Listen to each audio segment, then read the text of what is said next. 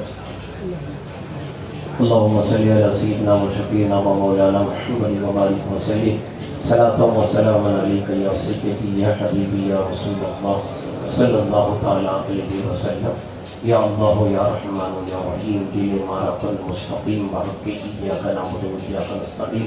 یا رب العالمین آج کی اس محفل میں جو کچھ بھی تیرے محبوبان بارگاہ کا ذکر ہوا یا رب العالمین اسے قبول فرمائے.